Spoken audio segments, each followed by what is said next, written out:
안개가 자욱하게 낀다. 상대는 변하지 않은 모습으로 있는데 보기에 따라 흐려진다. 그렇게 보이기도 하고 저렇게 보이기도 한다. 믿음은 때에 따라 바보 같고 때에 따라 현명하다.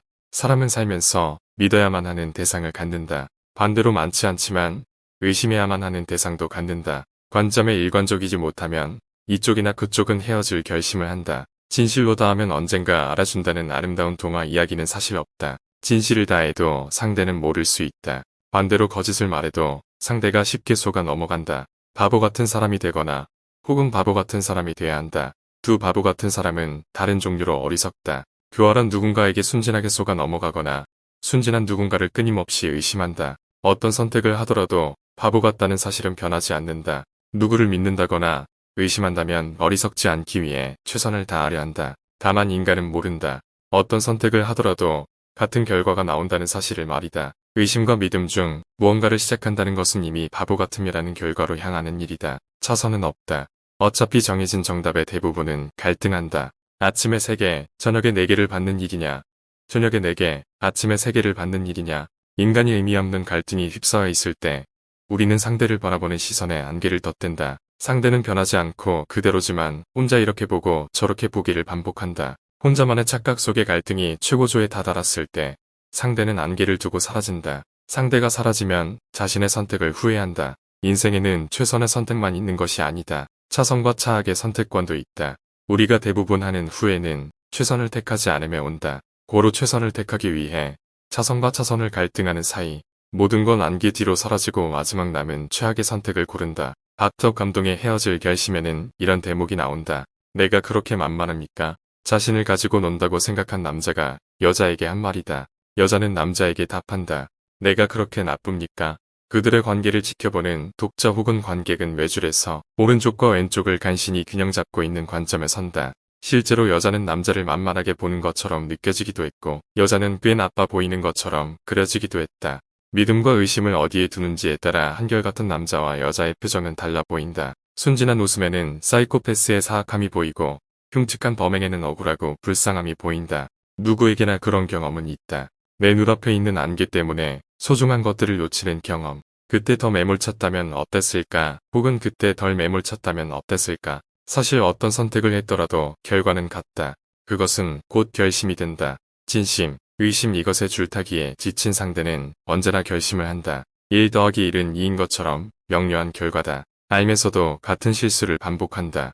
그 갈등 속에도 아둔하게 더 정확한 판단을 하기 위해 우린 인공 눈물이나 안약을 눈에 짜놨는다. 다만 그것은 자신의 눈을 맑게 한다고 달라지는 성격은 아니다. 안개라는 본질을 거둬야 가능하다. 더 정확한 선택을 하겠다는 생각.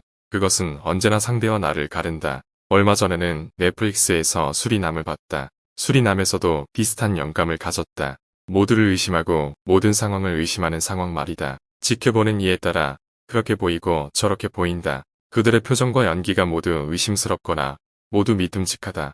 연기하거나 대본을 쓰는 이들이 인물의 관계를 모두 설정해 놓고 썼음에도 불구하고 일부는 이것들은 보기에 따라 달라 보이는 착시현상 그림을 닮았다. 누군가는 레오나르도 다빈치의 모나리자의 눈썹이 없는 이유에 대해 철학을 집어넣다. 왜 그녀는 오른손으로 왼손을 포개고 있는지에 대한 해설도 잔뜩 있다. 그것은 해석이다.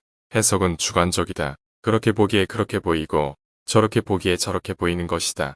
제주도 산간 지역에는 가을이 되면 예쁜 단풍이 진다. 누군가를 단풍을 보고 무심한 세월을 느낀다. 누군간 떨어지는 생명에 대한 슬픔을 느끼고 누군간 아름다움을 느낀다. 그저 그 시기가 되어 떨어지는 낙엽에도 이처럼 사람들의 시선은 다르다.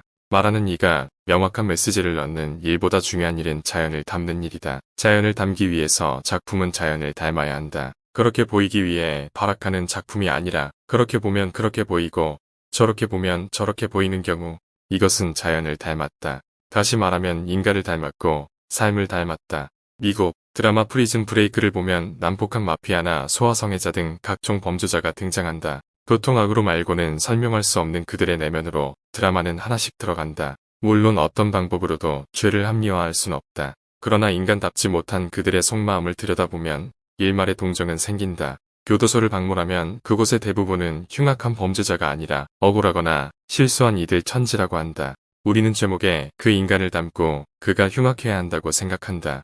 실제로 그렇지 않다고 이해한다. 삶은 그것보다 덜 분명하다.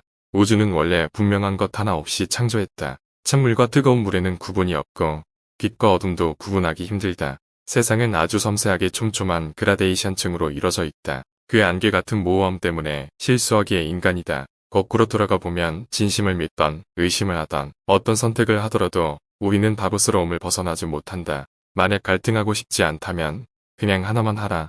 그도 아니면 진심과 의심이 주는 갈등의 번뇌를 담담히 맞이하라.